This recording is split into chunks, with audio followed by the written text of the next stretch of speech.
Life flows on the river of purpose. We're all carried by the uncertainty of its own unfolding. Chasing purpose is all about nurturing faith, setting intentions, pursuing aspirations, all while living boldly. Chasing Purpose aims to inspire, uplift, and empower people through real life stories. Stories that encapsulate life's memorable moments and enduring life lessons. Chasing Purpose with host Cinta Shay. Did you know that through our childhood into adulthood, we develop an attachment style? In doing my research for today's show, I came across an article that speaks about the different attachment styles and its origins. Attachment style includes the way we respond emotionally to others, as well as our behaviors and interactions with them. There are 4 main adult attachment styles. These are secure, anxious, avoidant, and fearful avoidant, aka disorganized. The latter 3 are all considered forms of insecure attachment. In today's show, we want to look at the attachment style we have developed into our adulthood. Welcome to Chasing Purpose, a journey of self-development, self-love, healing, and spirituality. We had the pleasure to share space with Dr. Patrece Charles, psychologist and therapist, who left us so intrigued during the conversation last week. We had to invite her back to further our discussions on attachment styles and all things surrounding. Dr. Charles, welcome back. It's good to be back. Like, oh my gosh, we're super excited. As you know, we were all, my crew and I were left intrigued with the conversation that we had, hence why you are back. So we're happy to have you back. At the start of the show, I mentioned attachment styles, and apparently there are 4 attachment styles. So I'm going to ask you. 3 insecure, 1 secure. So I'm going to ask you to take us through all of them and really kind of break them down for us. Okay, so you mentioned them: fearful avoidant, anxious preoccupied, dismissive avoidant, and then secure attachment. And your attachment style is, simply put, it's your subconscious set of rules. It's what's created as a child, so between your childhood and adolescence up to age 19. Your interactions with your parent, your guardian, your grandparents, just that significant adult in your life that would show you how to love or how to process your emotions or to even acknowledge your emotions, or if they were always dismissive. And that creates certain characteristics that what the attachment styles demonstrate, that if individuals that have been bonded or treated a certain way during their childhood and adolescence, they end up with certain qualities or characteristics. So the style that we should be emulating as adults would be the secure style, right? And but that doesn't happen for 100%. Right. You know, there's no perfect individual that does not have, you know, some characteristics of the insecure type of attachment style. But what I try to do with my clients is help them to have as much of the secure characteristics. So 100% secure is where we aim to be, but, you know, try not to be unrealistic about thinking that you're going to be 100% secure. So when you as you said, you try to help your clients to get 100% secure, but there's no such thing as 100% secure. I don't think that. I think based on interacting with your partners, with your interpersonal relationships, so whether it's familial, work, or romantic relationships, there's always something that bothers you. And I think once we get into what the different characteristics are and how you create more of a self-awareness around those characteristics, then you can see just how difficult it is to be at 100%. I myself, I've taken the quiz, and the very first time I took the quiz, it said that I was, this is probably like 2 years ago, 65% secure. You'd think that was good, but I had to work on it because I knew what areas of the different insecure attachments that I was emulating. I mean, I just knew it. Yeah. So I took the quiz this year, and I was 95%. So that means you've been putting in the work. I have been putting in the work, though. Okay. So let's go back to before taking the test. Did you take the test because you felt something was wrong, or because of your schooling, you know that there's these styles? Because I had no clue about these attachment styles until I practice what I preach. Yeah. Well, I practice what I preach, and to me, to be just a better psychologist, I needed to know what my clients were experiencing when they were taking this quiz, and just how accurate it really was. I know my truth, so as I know exactly how I was answering the questions as it related to me, and then when I saw the results, I knew the results were true. Let me ask you this: can you manipulate the quiz? I can manipulate the quiz. I can, because I know what the answers are. No, and I guide my clients into how to answer the questions. So you don't answer the questions based on what you think someone else thinks about you. You don't answer the questions based on, that sounds good. I can do that. I think I can be that person, or I want to be that person. That's not how you answer it. You have to take a long, hard look at yourself, know what your patterns are. Like, do I really exist like this within my relationship? And then you answer the question. Okay. How do these styles develop? So they develop during your childhood and adolescent stage. And it's really how you interact with your parents or your guardians. So for some parents, they are, the dictatorship type of parenting, where do as I say, not as I do, speak when you're spoken to.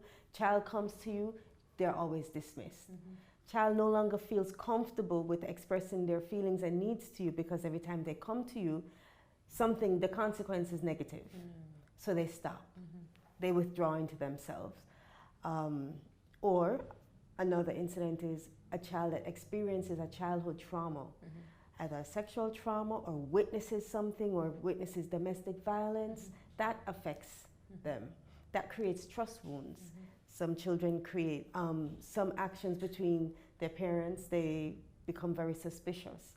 They see the interaction between parents, and they say, oh, but I know that's wrong. And they develop this characteristics of betrayal. You're going to betray me. It's programmed into them. So I don't know if you want to get into the actual characteristics. I would love to, of it. So let's stick to the one that I was just speaking about, which was fearful avoidant. And so the fearful avoidant characteristics, the fearful avoidant insecure attachment style can be very complicated. It creates complications in romantic relationships, because the fearful avoidant individual tends to sabotage their relationships, because there's a lot of ambivalence in that relationship. Ambivalence as in you swing hot and cold. 1 minute everything is good, and then the next minute it's just like you turn over your own apple cart. It's just bad. Fearful avoidant individuals have a fear of expressing their true feelings and needs, because they're usually dismissed as a child, or they're told not to speak about certain things. They become very suspicious. They have trust wounds. There's feelings of betrayal. So what that looks like in a romantic relationship is you always think your partner is doing something or up to something. Suspicion. And you're like, but I'm not doing anything, but I suspect. So those are the individuals that like looking in phones, women, looking in phones, or you call your partner and they don't answer, and the next thing you know, you're having all of these distorted thoughts. Or you're calling back to back to back to back. Right. You have all of these distorted thoughts, or he's going to leave me, or he's interested in somebody else, or he doesn't like me. You start projecting on a negative thought. And so when you actually do see your partner, instead of just simply saying, hey, baby, you didn't call me back, you're accusing them. And it becomes an argument. And your partner may say, but we were good. And no, we're not. There's that ambivalence. So fearful avoidant individuals tend to have emotionally volatile relationships. They're passionate, they can be real passionate, but they tend to have emotionally volatile relationships. Do you see one attachment style more common than others? I see, I don't think I'm seeing one more. I'm seeing a combination now. More. So I'm seeing a combination of, to me the worst combination is fearful avoidant and dismissive avoidant. Because the dismissive avoidant individual believes that they're the only ones that can take care of their emotional needs. And so they're the ones that no matter how much help they need, I'm not asking for it. Because they're used to growing up, they had to fend for themselves. Okay. So as an adult, I'm not coming to you to help, for help. And as far as my emotions are concerned, I'd rather just bury them, dismiss them, diminish my own emotions, because you're not going to be able to help me anyway. You're not going to be able to provide any emotional support. Now you combine that with a fearful avoidant individual, and what you get is an individual that does not express their true feelings and needs and does not believe you can emotionally support them anyway. A dismissive avoidant individual tends to withdraw into themselves to self-soothe, and they take a long time to warm up back. What that looks like to your partner is you disappear out of the relationship. So if you're a fearful avoidant, you would rather end your relationship, especially with all that suspicion and not wanting to express. You'd just rather end your relationship than someone else coming and ending it, than your partner ending it. So if you suspect that your partner is going to do it, then you're going to sabotage the relationship and just end it. So that sounds like self-sabotage. So Dr. Charles, before we went to break, we were talking about self-sabotage and the fearful avoidance, at least what you described as far as it pertains to relationships, where they would rather, a fearful avoidant person would rather end a relationship and walk away as opposed to maybe staying and working it out. Well, yeah, because the fearful avoidant individual doesn't believe that all problems are solvable. So they will just walk away. Fearful avoidant individuals, if they deactivate from you, they literally just shut down. And the emotions aren't there anymore for them. They will literally just, as the word says, deactivate. So I'm here, but I'm not on. I'm not on, and you feel that. Some other characteristics of the fearful avoidant is they actually have, I remember in part one, we spoke about empathy. The fearful avoidant individual has a great capacity to empathize. So they're really good at empathizing with everyone else except themselves. They're really bad at it. So they don't establish boundaries. And they wait until things pile up and then they explode in anger. So no boundaries until I'm angry, I'll let you know. And so that comes out in a very aggressive, angry, emotionally upset type of way for the fearful avoidant. All right, so let's stay with the fearful avoidant attachment style. What are ways that you would say to a person that has an attachment style? What are ways that they can move from whatever the percentage is to more of a secure style? So this is for any one of the attachments. So whether you're dismissive, fearful, or anxious, preoccupied, in order to be a more secure individual, have a more secure attachment style, first and foremost, having a stronger sense of self. You've got to know yourself. You've got to be aware of yourself. You have to be aware of your own sensations, of your own insecurities, of your own triggers. That's first and foremost. You have to know what you want. You have to know what you don't want. But mostly you have to know yourself, what you want. First thing. Okay, know yourself. Yes, you have to have a strong sense of self. We sit up here knowing ourselves, right? Quite confident, right? Like the candle here, so quite confident knowing ourselves and who we are, the sensations, so on and so forth. But what about the person that has no clue? They're just kind of on autopilot because of the wrongs that have been done. They just cannot see their way out. What do you tell somebody like that? I'm so glad you used that word autopilot, because that's exactly what your attachment style is all about. Your insecure attachments housed in your subconscious. So you literally just have a natural tendency to do certain things. You have a natural tendency when you see a certain situation to react to it. And this is where you put in the work. So you have to be aware that, well, one, this is why I show my clients what their attachment style is, so that you can start looking out for certain characteristics that you do, certain things that you do. When it's time to express yourself, you withdraw into yourself rather than speak your truth. If you have an insecure attachment style, you don't feel safe to express your truth. And that is one of the characteristics of a secure attachment style. Feeling safe to express your truth. Feeling safe to speak about what you need and how you're feeling. and being secure in that. Being able to empathize with other individuals, because dismissive individuals kind of just tend to be about themselves because they don't believe that if you want something from them, chances are they think it's because you want something while you're while you're approaching them, or while you're being nice. You're being nice to them because you want something from me, right? So a secure attachment is being secure in your truth and expressing that truth. And also believing that most, if not all, problems are solvable. So it's not to withdraw into yourself. It's not to explode. It's to look at the problem, figure out what it is that you're actually thinking before you react to it, and to learn how to change your perspective. And so, you know, it's a lot of words to describe something that is actually not that easy to do, because your subconscious, again, is something that you have a natural tendency to do, but you also have a conscious mind. And if you are aware that you have a tendency to do something, and even though it feels right, you can make a conscious decision to do something else. Yes, true. And that is what's important. And that's actually the formula to reprogramming yourself.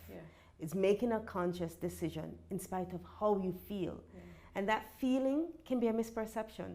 So if you're thinking something distorted, in a distorted way, for instance, we tend to make up a lot of negative things. Yes.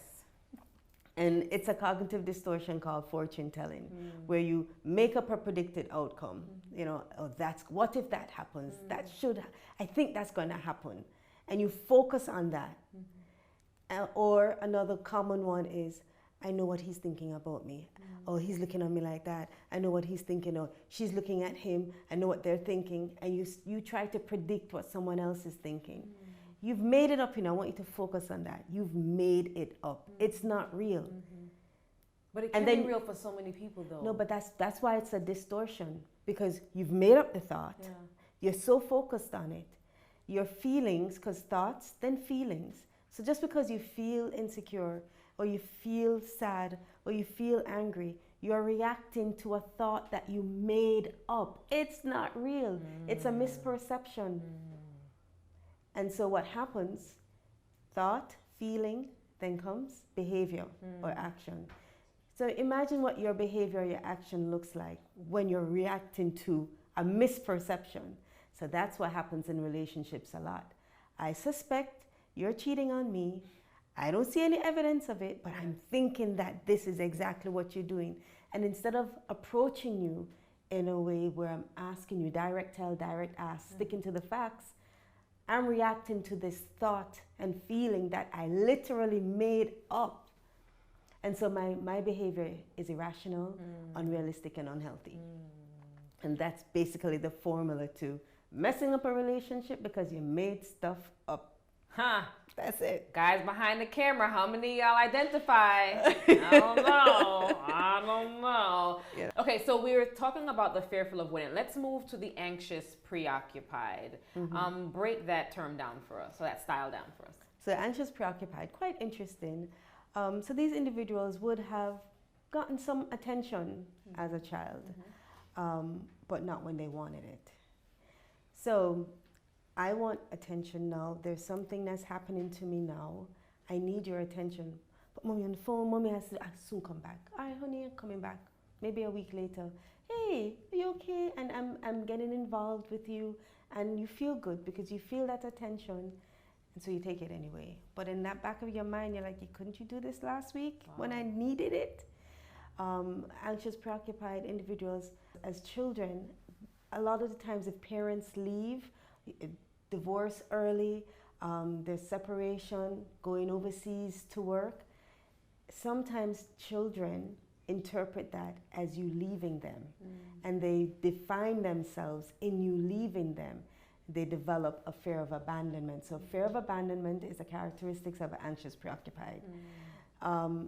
They're also a fear of creating a loss or disconnection between them and that individual. So if they believe that speaking to you about something is going to cause a further loss or disconnection in the relationship, they won't. You won't say anything. That anxious, preoccupied individual is clingy, needy.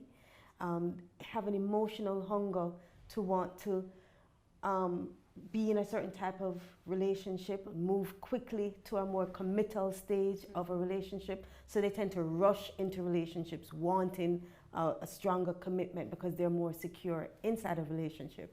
Anxious, preoccupied individuals do not like being outside of relationships for a prolonged period of time.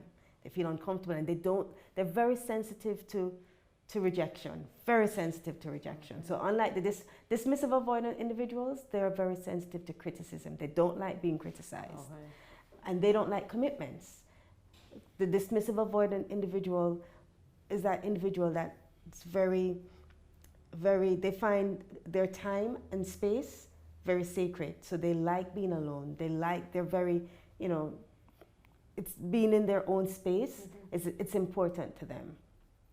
Unlike the anxious, preoccupied person. So can you imagine if you actually have both a dismissive and an anxious, preoccupied type of insecure attachment? You know what that equals? Chaos. I want you, but I don't want you. That tug and pull. It's literal. No, it's literally chaos. So, sometimes you wonder, what happens in relationships? Why do relationships go bad? What happens at work? So whether your work relationship, familial relationships, and then when you look at your attachment style and how you process things, you're dismissive, but at the same time, I kind of want to be around you. So when I come in your space, I act like I'm withdrawn into myself, but I actually want to be there.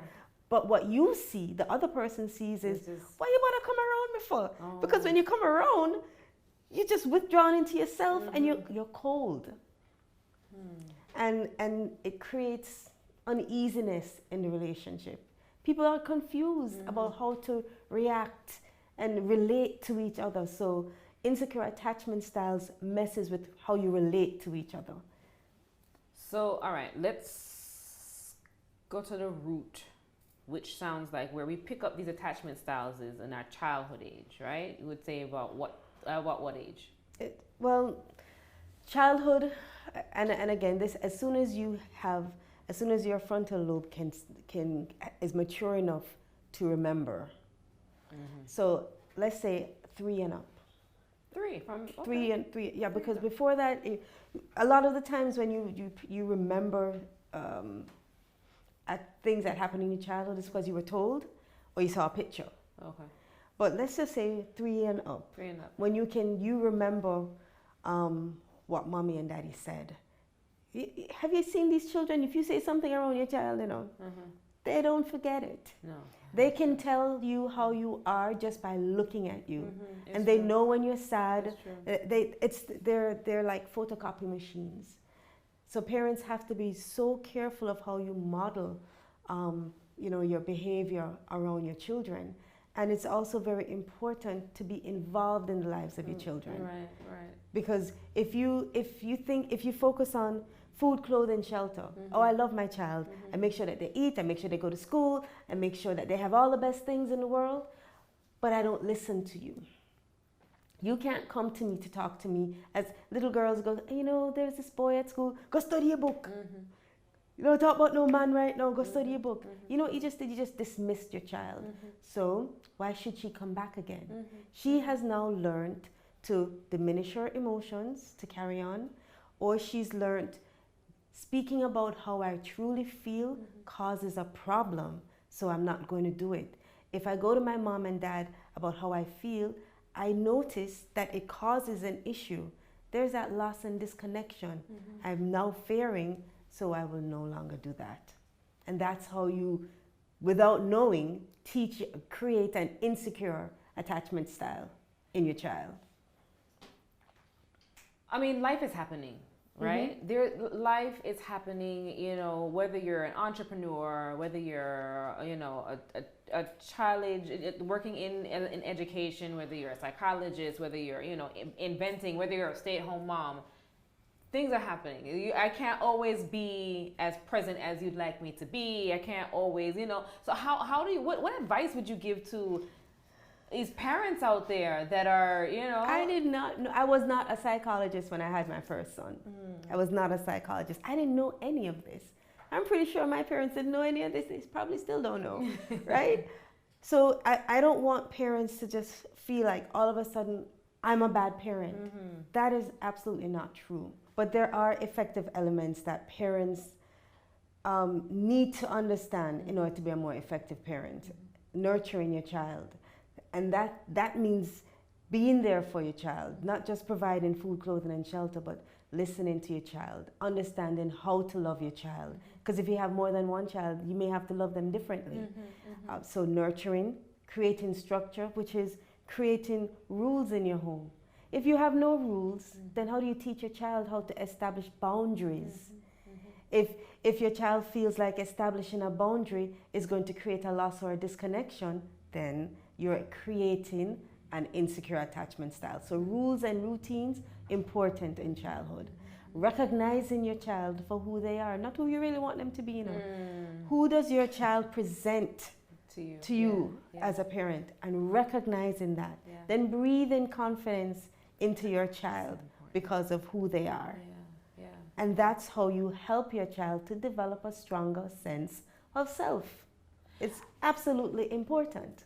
Dr. Charles, before you went to break, you're talking about parenting and us not being so hard on ourselves with the tools that we need to have in order to raise our children with the secure attachment style. Right. So just to briefly go over them again, nurturing, structure, recognition, and empowerment. So empowerment is helping your child to be confident in their decisions. Now, a lot of the times, if you find that you're a helicopter mom or a helicopter dad, you are not allowing your child to make mistakes. You're not allowing your child to do things on their own. And your child is looking at their peer and they're saying, but he can walk to school, he can ride a bicycle. How come he can make the decision, you know, he can pick out his own clothes to wear and I can't? Does that mean that there's something wrong with me? And so their self-esteem and their confidence is just lessened. And then, of course, you can obviously see how that can create that anxious, preoccupied type of individual who just has to be clingy and needy, and I need your assurance, I need to know that you love me. And it's because, your parents are involved, maybe too involved. And so, again, it's very important for parents to not be hard on themselves, but just be aware that recognizing your child, empowering your child, creating structure, and that collaborative approach in your home. That structure will help you to teach your child how to solve problems because you're collaborating. You're talking about consequences to your actions, you know, setting those boundaries, and that helps your child on problem solving. And then, of course, there's that nurturing. That something just popped into my brain there, collaborating.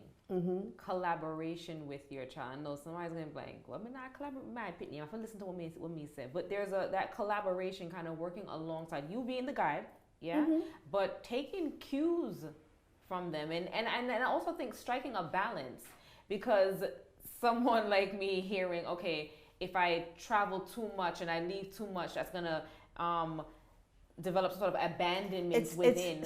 It's possible. It's just how it's done. You have to. That's why it's important to speak to your child, because your child, there's something called object constancy. So it's one of the reasons why I don't advise parents to, when they have infants, to let them sleep in their bed and get used to sleeping in their bed, because your child has to learn that when you're not with them, mommy still loves me. I'm still safe, mommy's coming back.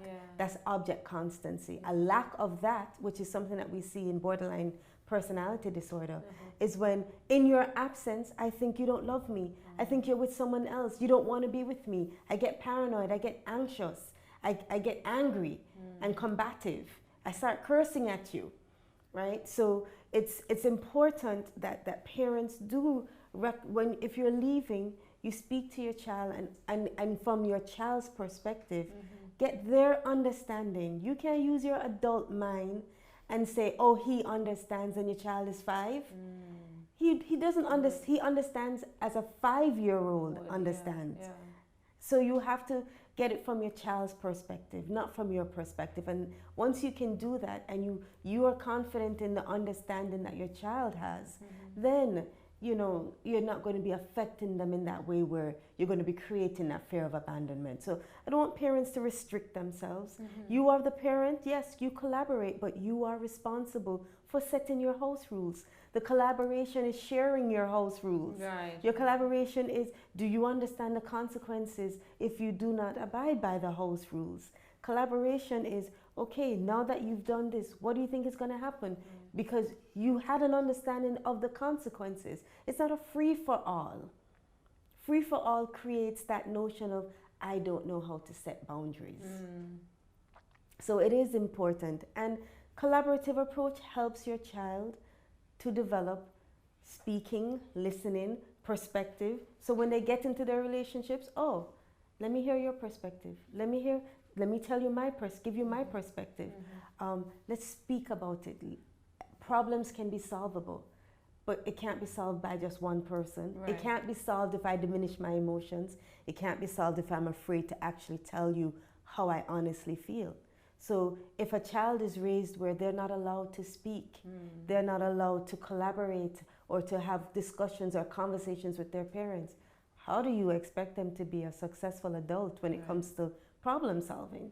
So those are the things that parents need to look out for when they're speaking to their child. I mean, they're like, well, my parents did that. Well, that was then. You didn't have internet. No, but it's true. It's what I always say. Well, did you have internet? Did you even have a cell phone? Because I remember when I was a child, the cell phone was this large, right? Ding, ding, ding, ding, right? So it's not the same. And you can't raise your child in the same way that your grandparents raised you, because the environment and what you're exposed to is not the same. Correct. So any parent that has that, oh, I used to get whole heap of beaten as a child and I turned out all right. You beat your child now and you might raise a psychopath. But it's true. No, it's because children are not getting, there's no remorse. If there's no remorse after the beating, the lesson isn't learned, you know. If there is resentment after the beating, that child is plotting against you. When can I get you back? And if I see that when I do bad, it makes you angry, and I'm trying to get you back, then what do you think I'm going to do? Be good? You continue to be bad, to hurt you. In spite of what it's doing to me, I'm actually trying to get back at you.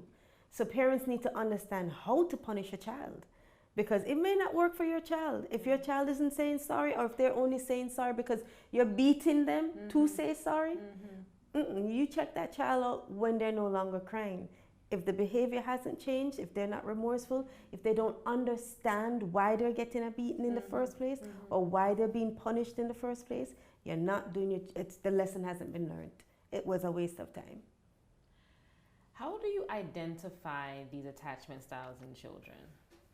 Well, how would a parent see how would a parent so see you mean like program it? Yeah. It's because it's not really identified. You're going to see it in an adult. Oh, okay. But in your child, between childhood and adolescence, interactions create programming. Your attachment style is literally your internal set of rules, your programming, what you've been exposed to as a child and as an adolescent, and what you've learned, what you now have a natural tendency to do and to feel because of that lesson in your childhood. So what parents need to be more aware of is the subconscious lessons that you're teaching your child. You know, if you're always yelling at your partner and your children are around, that becomes the norm for them. Yeah. You know, if you're physically abusive and the next minute after that, oh, you guys are okay, that becomes a norm. You now raise a child who's going to go into a relationship and physical abuse is okay. So it's just a little hit. I mean, let's get back together again. It's fine. Nothing. I mean, that's what I'm used to. That becomes their programming. You know, their right is somebody else's wrong. But how do you blame them? Because whoever told them that was wrong? They know that it's something you do behind closed doors. We fight, we fuss, we fight, we hit, but then we make up and then we go back out in public. That's what's you know, and everybody does that. Everybody fights. Everybody has arguments. No, they don't. Right. No, they don't. No, they don't. Yeah. You know, so it is what happens behind closed doors. It's family secrets. It's the hidden agendas that creates those insecure attachment styles. What in today's world, for the persons, young adults who are not yet parents, in this technological age that we live in, where social media and the internet is like it's kind of guiding who they are, right? And how they're finding their wife is a swipe on Twitter or Tinder or whatever it called or whatever. No one what advice would you give to these young adults who are looking to get into a relationship or in a relationship or about to have a child, or you know, they're already pregnant, it's about to happen? How can we arm them with advice on how to rear their children? How to rear their children? It starts with themselves. You know, what kind of person are you? So we all have different personalities. You know, I'm quiet, I'm very patient. You know, that doesn't mean that I can't be with someone that's impatient, because my patience will actually balance out the relationship. You know, so it's about knowing who you are and what do you want from that individual. So, you know, there are a couple of characteristics that we look for in our partners, like affection, sex, physical attraction, education, occupation, finance, spirituality, family. So it's very important that you know what you want. So for the easiest one, for example, what if you want to have a child? You know that you want to get married, you want to have a child. Why would you therefore date someone with a purpose to marry him, knowing that he would never want to have a child? Yes, a lot of people, yes. And then when you get married, knowing that he never wants to have a child, you try to convince him to have a child and have arguments about it. So what you need to do is, we say, I always say, date with a purpose. I just think this shallow dating, this frivolous, on the surface dating is a waste of time, because you date 50 men to find out what you don't like. Or you date 50 women to find out what you don't like. Versus starting with, what is it that I know that I want in a partner, and what am I prepared to give to a partner? Because a lot of the times, you know, we say, oh, I want that man. I'm speaking from a female perspective. I want that man, I want that man. Why would that man want you? What is it about you that makes you attractive to a man also? So you have to know yourself. And that comes right back around to a secure attachment. You have to have a strong sense of self, who you are, what you're about, what are your principles and values. And by the way, it's knowing your principles and values that will help you to establish boundaries. In the absence of not knowing your principles and values, you are like an open gate. As we round out our episode with Dr. Charles talking about attachment styles, we want to now shore up ourselves. Talk about the parents, what the styles were, parenting rather, what the styles are, relationships, romantic, yada, yada, yada. But in ourselves, because at the end of the day, we want to be our secure selves, right? We want to be confident in our decisions, confident in attracting, in who we're attracting, the right persons, partners, friendships, yada, yada, yada. So this is where we're going now. How can we be our most secure self? We can be our most secure selves by admitting to our insecure truth. So one of the things that we do a lot is we give ourselves permission to do something unhealthy, or we give ourselves permission to do something that we know may hurt us. We give ourselves permission to stay or remain in toxic relationships. And that's called rationalization, rationalizing. It's a cognitive distortion that sometimes, in order to avoid hurt feelings or avoid certain circumstances that we may have been exposed to in the past, maybe even in our childhood, we give ourselves or others permission to do something unhealthy. And that's one of the things that if you find that you're giving yourself permission to stay in a bad place because of something, that's something you need to take note of and make a conscious decision to, one, be aware of why you want to stay, or what is it that's triggering your desire to remain in that unhealthy situation. The other thing is generalization. When you generalize, that's also another cognitive distortion. Be aware of statements like all men cheat, all women are crazy. That's what they say. All men always say that, right? So that's, you have one encounter and it becomes the many. And so if you find that you're speaking in a certain language that's kind of like a broad brush language, that is, you're in a distorted way of thinking, and you now need to go and look at, well, what is it? Because usually that generalizing is coming from suspicion. It creates that suspicion. It's coming from trust wounds. It's coming from having feelings of betrayal. And if you remember, that lands you right up in that fearful avoidant attachment style. So again, one way of noting your insecure attachment is looking at your language. Important. Look at your language. If you're doing a lot of what ifs, if you're, well, what if he's going to do this? Well, he should be able to do that. You're in that suspicious feeling of betrayal type of attachment or characteristic. That's fearful avoidant. Okay, so again, so one, noting your language, noting how you interact, not just in your romantic relationships, but at work. Do you get fired a lot? Do you quit a lot? Do you walk away when things get hard in your relationships? Or do you stay and try and solve? And I'm not speaking about a toxic relationship. I'm talking about as soon as something happens, you're out. As soon as something goes wrong at work or you get reprimanded, instead of figuring it out and doing it better, you leave.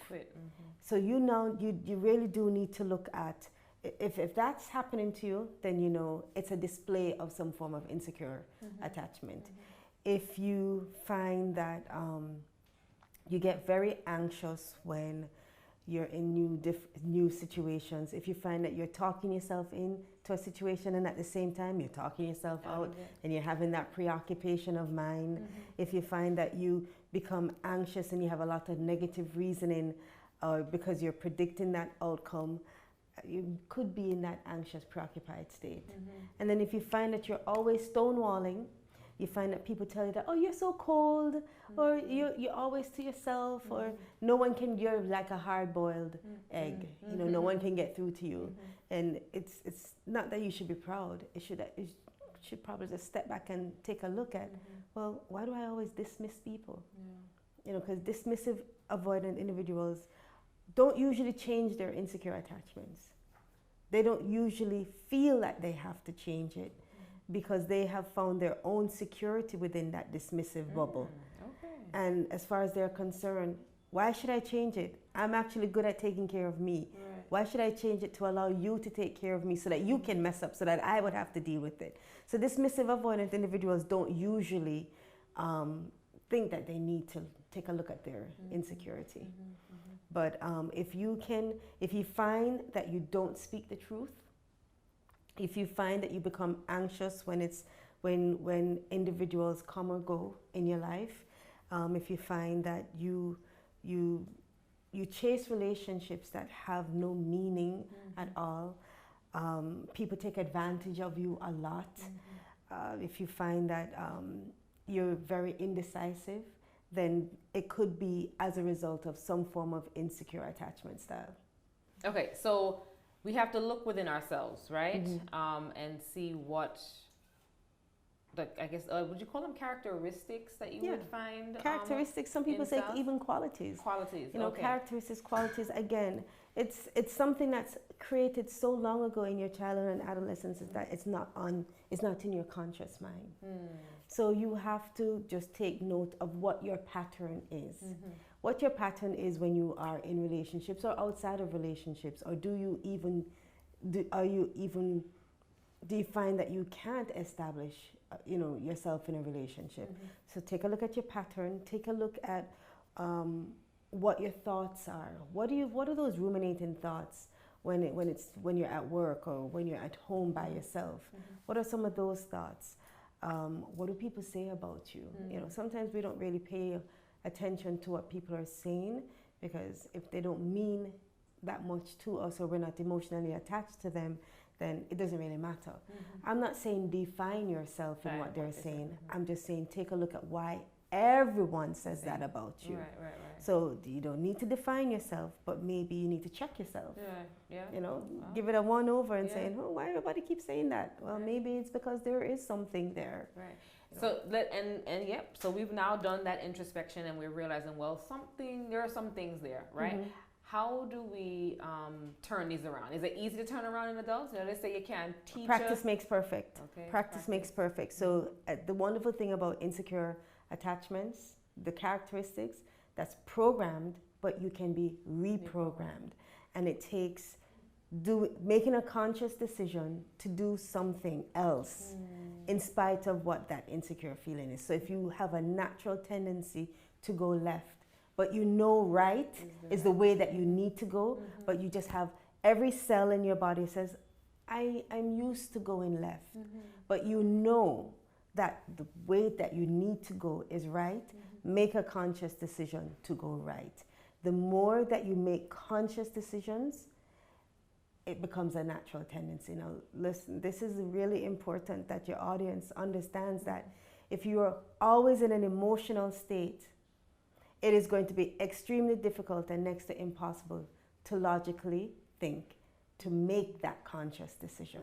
So you have to be, because emotions and logical thinking, those two don't exist in the same space, right? So you have to be aware of the emotional state that you're in. If you're in that insecure, I'm suspicious or I'm anxious, I think he's going to, this is where you get professional help. If you're always in an emotional state of depression or anger or worrying, you need to look at what's triggering that feeling. You need to be able to identify what the trigger is that's causing that feeling in order for you to reconcile it, so that you can think about what's the next best decision that you need to make for yourself. Okay, it sounds like we have work to do, but practice. What the transformation, I think, and before, not even transformation, but the constant pouring into ourselves and growing and evolving, I think is very, very important. The idea of, well, I was having a conversation with someone and they're saying, well, some grow, some can't change, or I forget, they like, he said something like, I'm an old tree, and like, I think that mindset is but even an old tree, even if you're a big oak tree with branches all over the place, you can still be trimmed, and that oak tree can look better. So you may not change, and there's some truth to that. You may not change, but you can certainly become a better version of yourself. You can update, like your cell phone. Update yourself. It's not going to look different, but the content is different. So I think it's so important that we work on ourselves to become a better version of ourselves. So if you know that you tend to do something a little bit more that's kind of negative and it's not good for you, turn that down a little bit and turn something else up. So I'm always constantly turning my knobs to be a better version of myself. It's important to look at yourself. Instead of complaining about yourself, to actually look at yourself, what you're doing, how you're thinking, how you're going about your life, how you're motivated, and make those changes. Instead of sitting in it and complaining, get up and actually action what it is that you want to do. Right? You're so calm. You're calm. And I often wonder about psychologists and the work that they do in their therapy sessions. You take on a lot. You hear a lot. Let me not say take on. You hear a lot. A lot of people. People come to you with their issues, their burdens to be fixed or to be worked out, or for that best version of themselves, right? How do you not make it affect you? How do you not take on their energies? Well, the truth is, I do take on some energy. I'm an empath. I'm empathic. I take on energy. I feel people. So that's unavoidable. But I know how to it doesn't stay within me. It comes in, it goes out. I have to be able to take on your energy in order to help you. I have to be able to feel what you are feeling in order to be the effective psychologist at the level that I want to be at, right? So, but I don't keep it within me. So I have my own ways and methods of going home after a long day, hot shower. I love candles. I have my vanilla scents. I have my eucalyptus and spearmint and you know, lavender scents. Sometimes I listen to music and I just let it out. I just let it out in the shower, or you know, I let it out, you know, with some tea and look out and just peace, one with nature in the mornings. And I work out. So I have a personal trainer, and he comes up every four days a week, and I let it out. I go for walks. Nature helps to release it also. Release, you know, go for a walk. And I know a lot of people don't do it, but go walk in the grass barefoot. It's the best way of releasing energy, you know, and getting yes, you just resetting and everything. It's very different when you become, you know, one with nature. Everything is energy. All energies are connected in some way, shape, or form. And this is just what I personally believe. And so I replenish myself in that way, and it has worked. I've been practicing since 2010. I've never broken down. I think my own personality helps me in my practice. I'm very patient. I think before you would have to be patient. I think though to be in this line of work, right? I should hope so. Yeah, you hope so. I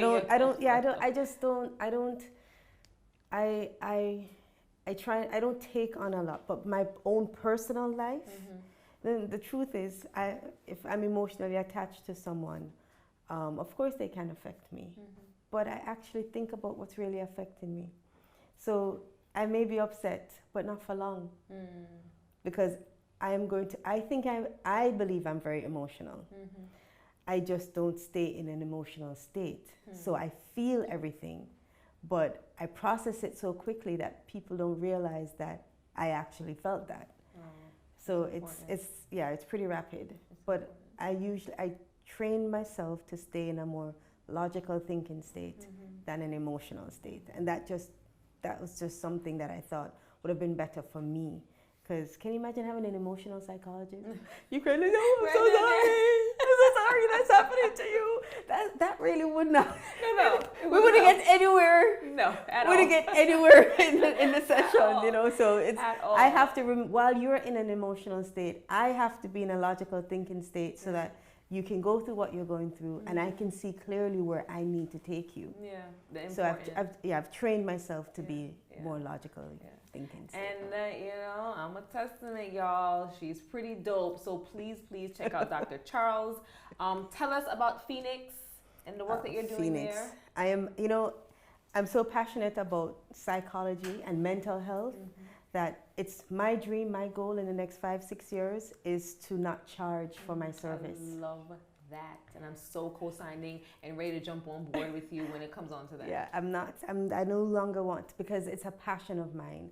But right now I have to work, I gotta eat, so that's why I charge. But I want to take my service on the road to help those communities and people who could not afford my service, work with families to help them to reconnect. And just take it on the road, and I'm passionate about it. Right now we are at 4 Louisville Road, Russell Heights. It's by appointment only, and it's we're on Instagram, the Phoenix Counseling Center. And it's the Phoenix because it's really, when I started it, I was in my own hole. And it's rising above adversities.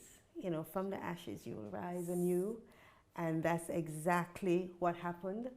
And that's what we represent. Represent that as low as you think you may go, you can rise up and you can be above it. And so that's where the Phoenix, that's where the logo is from. Yeah. I love it. Dr. Charles, you'll be back. She'll be back, guys. She will be back. Thank you for taking the time again to be a part of Chasing Purpose. I do believe that persons will be filled. I know I am now have more knowledge about this attachment styles, and as a parent, And as a wife and as a business owner and all these things, I will definitely be, I'm always looking to be my better self, right? A better version of ourselves. That's the aim and the goal, right? Our purpose point of view question is, do you know or have you identified your attachment styles?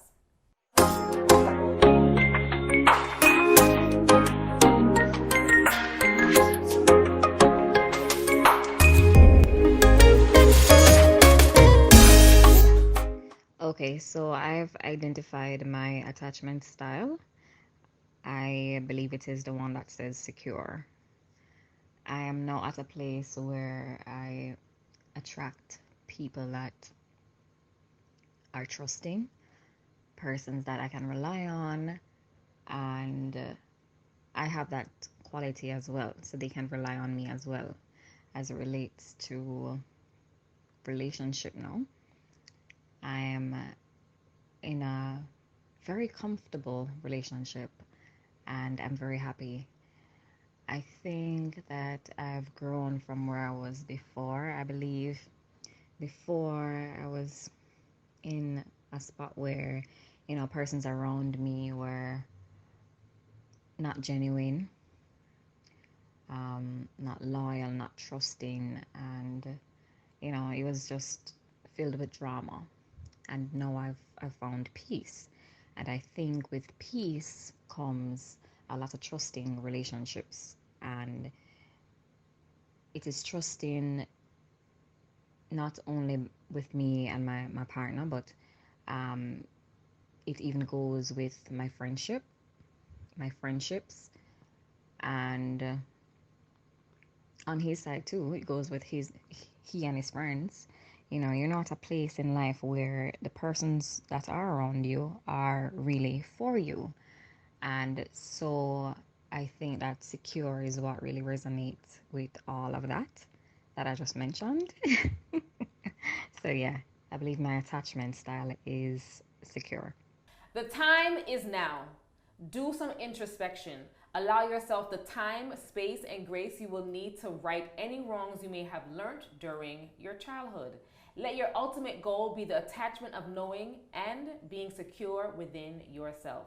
As always, sow seeds others will benefit from. Wishing you love, light, and purpose.